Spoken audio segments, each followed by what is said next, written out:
It has stood at the end of an island and in the heart of a community. An icon, a touchstone, a presence. It is our biggest shot at, publicity every year. So I mean, it's a big deal for our community.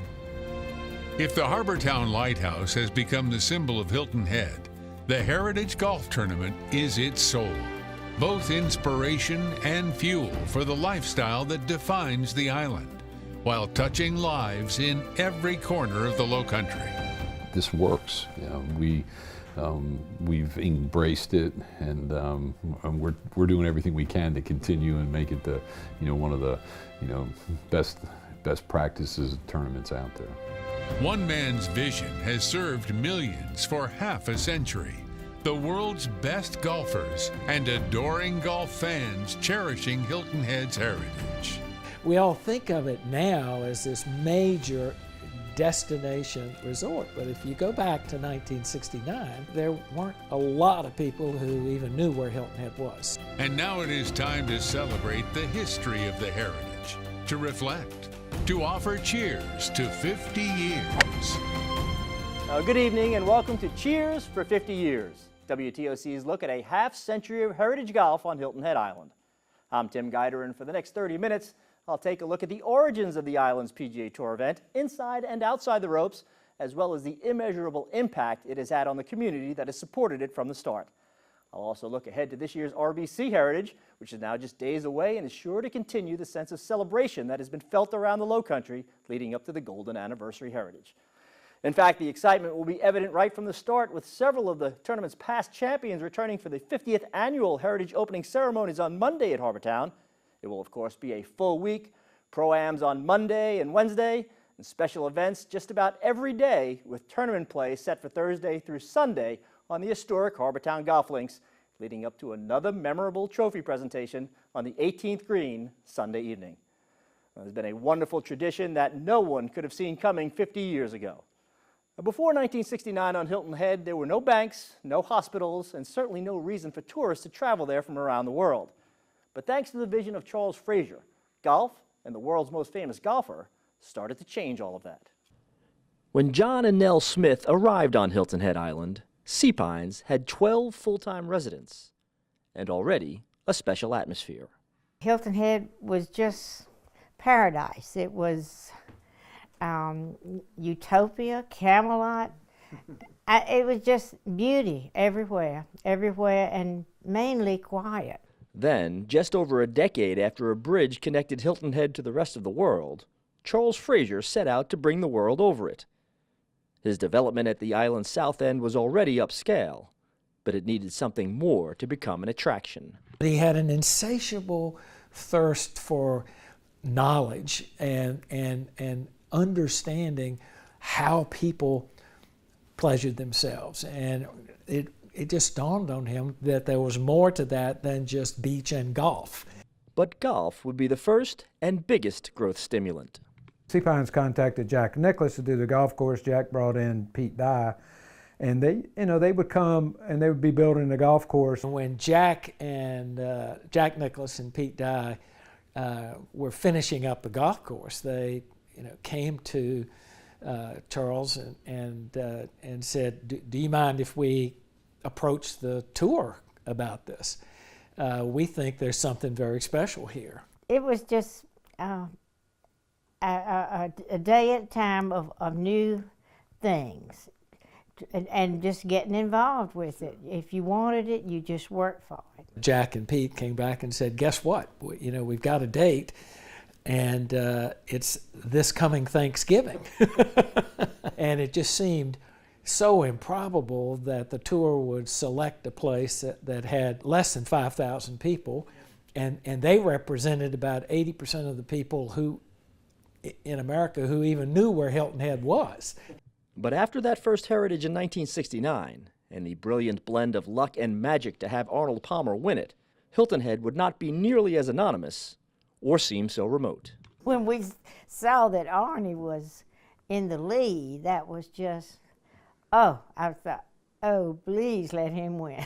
It was big, And then after Arnold Palmer won, it was even bigger. Another stroke of good fortune was who attended that first Heritage, legendary golf writer Dan Jenkins, who was vacationing on Hilton Head and wrote a glowing cover story for Sports Illustrated on Arnie's win. I can easily remember that of all the work that we did to get four-color, full-page advertisement in major magazines to try to get people to know about Sea Pines and Hilton Head, we got more inquiries off of that one story than we had the previous 12 months.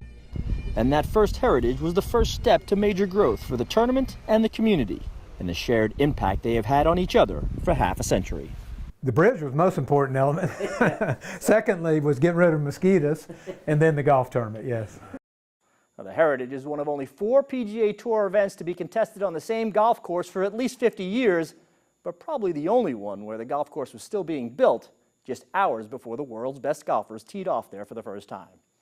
Well, anybody who's been hearing about those unlikely origins of the Heritage all their lives are in for a real treat next. When we come back on Cheers to 50 Years, some remarkable images of the Heritage that have not been seen in almost 50 years.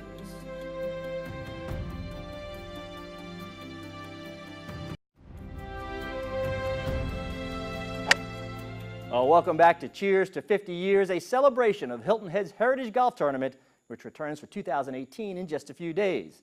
Now you can see how that purse has progressed in 50 years. That $100,000 the entire field shared in 1969, well, that'll be about 20th place money in next week's tournament with a $6.7 million purse. The RBC Heritage and golf fans throughout the Lowcountry received a remarkable gift on the eve of the 50th tournament when the wife of a Heritage staff member noticed a video for sale online, vaguely listed as First Heritage Tournament or 1974 yoga class. Well, tournament director Steve Wilmot decided to take a chance and buy it, and what came back was 26 minutes of 16mm gold. Jack Nicklaus and Pete Dye discussing how they built the course, and a wrap-up of the inaugural Heritage won by Arnold Palmer. Well, the complete video can be viewed on the tournament website, but here is a portion of it, televised for the first time in no telling how long.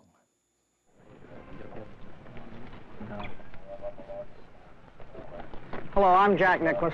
This is Pete Dye. Pete and I have worked together to design and build the Harbour Town golf links here at Sea Pines Plantation. We're here on the eve of the first Heritage Golf Classic to be played over the Thanksgiving weekend. And having a golf tournament on in the first year of operation, it's a dream come true for both of us. And the golf course looks great, doesn't it, Pete? Looks beautiful, Jack. Really, it's been a lot of fun here, and we have such a great contrast today. The Rabuna grasses with the bahayas, centipedes, pine straw, brings you back to Pinehurst and some of the old British golf links. Looks great. The setting on this beautiful island that did not receive any new development until 1956, when the Burns Bridge was built, is still a special, unspoiled place to live. Handsome modern homes and villas along the fairways make it ideal for year-round comfort. The 18-hole course, playing to a par of 71, is rather short, but the fascination is the marvelous variety. The first thing that we do when we go to build a golf course is we try to find out what does the client really want in his golf course, who's going to play it. Charles Fraser at Hilton Head said this is a resort golf course.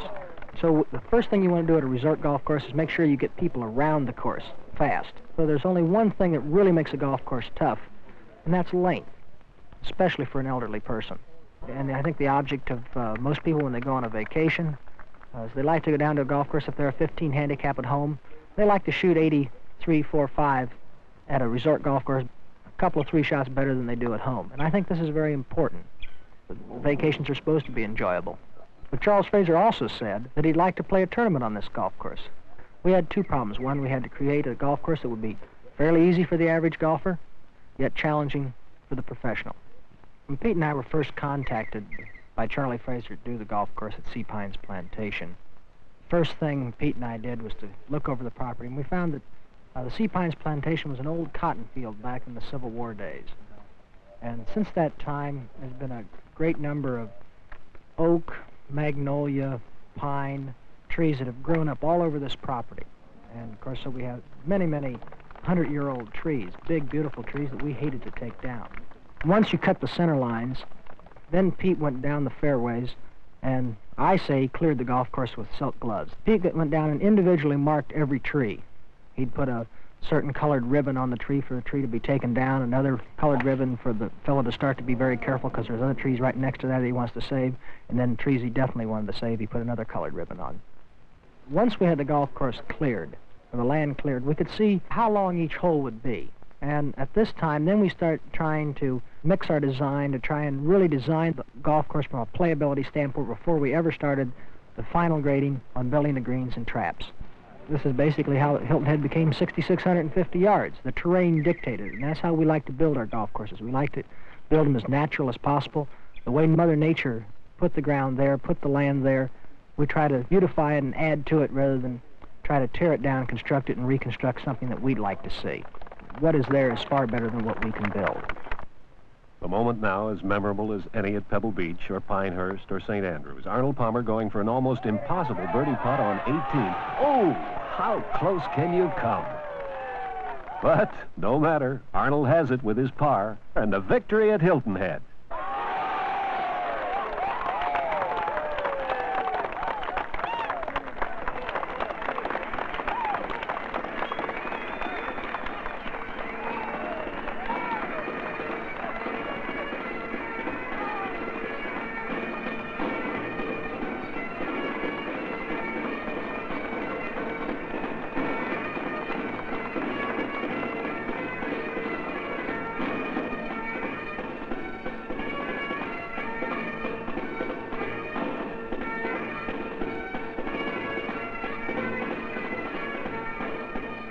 Now the inaugural Heritage Golf Classic was a beautiful reality. Arnold had won with a final score of 283. Dick Crawford and Bert Yancey finished in a tie for second with 286. Omero Blancas had a 288 and Jack Nicklaus 289. In years to come, the setting here for the first Heritage Classic would be remembered, and golfers on the tour would be talking about the course that Jack built.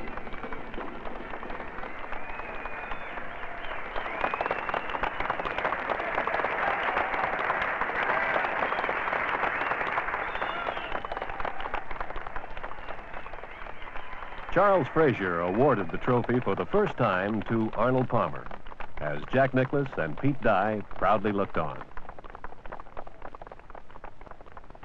I should thank my wife for giving me the encouragement to win, and I think that probably the next thing I should do is thank my good friend and competitor, Jack Nicklaus, for building a golf course that I could win again on.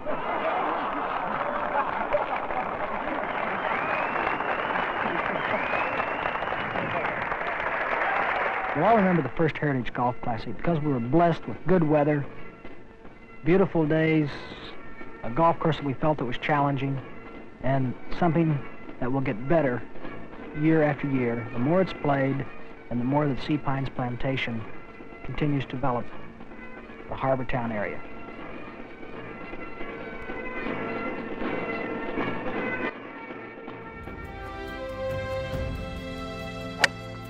Welcome back to Cheers to 50 Years. The first South Carolinian to win the state's signature sports event will try to defend his title next week at Harbour Town. Wesley Bryan earning his first PGA Tour win by one shot, beating a typically strong field which included Luke Donald, who now has 5 runner-up finishes at Harbour Town. Well, the countdown to the golden anniversary Heritage is just about coming to an end. And there does seem to be more of an anticipation this year, as usual on Hilton Head, a great buzz around this special occasion. That feeling really kicked in a couple of months ago with a 50 Days to 50 Years countdown party at Harbour Town. It has been present at a series of events throughout Hilton Head, truly a sense of celebration leading up to what is always the area's biggest party of the year. Well, it's been a couple of years leading up to a year. Yeah, this whole process, I mean, you only have one shot at the 50th. So we kind of regrouped a little bit and, and truly looked at how we can celebrate this milestone in a unique way. And I think we've done a great job with it, but it was truly a team effort. It's really special, and it says something about the community support, the effort that's put forth by not just local officials, but statewide officials and the community, and being able to rally around an event that many communities would love to have, cities around the country, and we're one of 42 on the PGA Tour, which really speaks for itself. Well, the Harbour Town Lighthouse is looking festive for number 50. The familiar red stripes replaced by a tartan plaid wrap that is catching the attention of everyone visiting Harbour Town these days and is sure to be a conversation starter once the tournament starts. Well, the Heritage Classic Foundation, Sea Pines, and RBC partnered to make this idea happen, and Savannah's Chemical Printing executed it, dressing up one of professional golf's most recognizable on-course icons and somehow making the view at the south end of Hilton Head even better. It took a lot of exact measurements. We printed over a half mile of vinyl, and every panel had to be cut to the precise size. Everyone had to be numbered. You had to have the top marked as opposed to the bottom. And believe me, when you do something that is an iconic structure and everybody's watching, you definitely want it to come out nice. Al Kennickel is a Heritage Classic Foundation trustee, and he says doing this project for partners that he also considers friends created even more pressure for him to get it right. And he did. When we come back to Cheers to 50 Years, not all of the hazards at the Heritage have been on the golf course. We'll look at some of the obstacles the event has had to overcome next.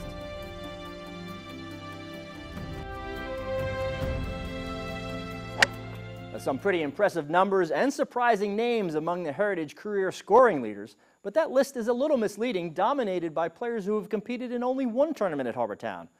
A little more telling, perhaps, are the leaders among players who have played at least 5 Heritages. Then you can start to see some of the event's more familiar champions. Well, you don't get to 50 years in anything without a few challenges, and the Heritage has certainly had its share of those, but has always managed to overcome them as well. Perhaps none of those challenges more difficult to deal with or more of a threat to the tournament's future than the search for a new title sponsor 6 years ago. With Verizon ending its relationship with the Heritage, there was a real chance of the event leaving Hilton Head after the 2011 tournament. But after an almost 2-year search and daily uncertainty for everyone involved, as well as demands on the tournament office from both the governor of South Carolina and the PGA Tour commissioner to get a deal done, RBC and Boeing stepped forward to keep it on schedule and instill in the community a greater appreciation than ever for what was almost lost. I'd never want to go through that again, but it was probably a good thing that happened because of just what you said. People realized all of a sudden that, oh my gosh, this is important. This is important to the PGA Tour. This is important to the community. This is important to the low country, South Carolina, and it became a real rallying cry. The dedication of Steve Wilmot and his staff during that time cannot be underestimated and has not been forgotten on Hilton Head, which recognizes the work they all did on the island's behalf. When we come back on Cheers to 50 Years, the lasting impact 1 week in April has on the entire Low Country all year long. The Heritage's massive contribution to local charities. Next.